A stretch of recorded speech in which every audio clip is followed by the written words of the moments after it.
বগুড়ায় জেলা বিএনপি নেতাকর্মীদের সঙ্গে মতবিনিময় সভায় যোগ দিয়েছেন বিএনপি চেয়ারম্যান তারেক রহমান। সেখানে আছেন সহকর্মী আব্দুল আওয়াল। চলে যাচ্ছি তার কাছে।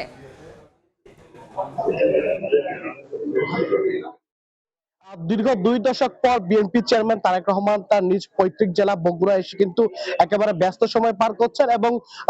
তিনি যে গত পরশু বগুড়া এসেছিলেন শহরের ঐতিহাসিক আলতাফুন্নেসা খেলার মাঠে তার যে ঐতিহাসিক জনসভা, তার মধ্য দিয়ে বগুড়ায় তার কর্মসূচি শুরু হয়েছিল এবং গতকালকে রংপুরে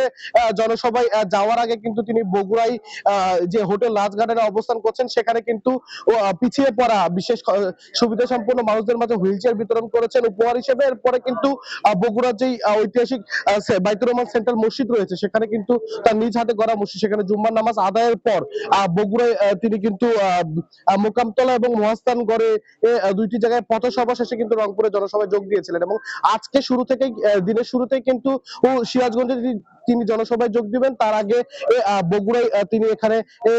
যেখানে অবস্থান করছেন হোটেল রাজগার্ডেনে তার জেলা বিএনপি যারা দলীয় নেতা কর্মীরা রয়েছেন, দলীয় শীর্ষ নেতা থেকে শুরু করে সাধারণ কর্মী স্তরের নেতা কর্মীদের পর্যন্ত কিন্তু আসলে তিনি এখানে তাদের যে দলীয় ও যে আলোচনা সভা সেটি কিন্তু চলমান রয়েছে এবং গণমাধ্যমকে যেমনটি জানানো হয়েছে যে এই যে আলোচনা সভা ভিতরে চলমান আছে সেখানে কিন্তু সামনে যে 12 ফেব্রুয়ারি আসন্ন জাতীয় নির্বাচন, সেই জাতীয় নির্বাচনকে সামনে রেখে যেই এই কার্যবিধি সেটি নিয়ে কিন্তু আসলে তিনি তার দলীয় নেতা কর্মীদের সঙ্গে কিন্তু আলোচনা করছেন এবং এই আলোচনা সভা শেষে কিন্তু বিএনপি চেয়ারম্যান এখান থেকে যেই বগুড়া শহরের শাহজাহানপুর উপজেলা রয়েছে বগুড়ার সেখানে এবং শেরপুরে অর্থাৎ বগুড়া 7 আসন এবং বগুড়া 5 আসনের দুইটি নির্বাচনী পথসভায় অংশগ্রহণ করবেন এবং এই দুইটি নির্বাচনী পথসভায় অংশগ্রহণ শেষে কিন্তু তিনি সিরাজগঞ্জে যেই নির্বাচনী জনসভা সেখানে কিন্তু যোগদান করবেন এবং টাঙ্গাইলের নির্বাচনী জনসভায় যোগদান শেষে কিন্তু তিনি আসলে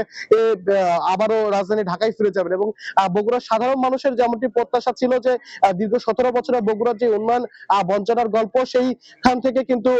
উঠে আসার বাণীও বগুড়ার মানুষকে শুনিয়েছে ঘরের ছেলে বিএনপি চেয়ারম্যান তারেক রহমান। তো বগুড়া থেকে এই ছিল এখন পর্যন্ত আমার কাছে সর্বশেষ। আমরা এতক্ষণ সরাসরি যুক্ত ছিলাম বগুড়ায়।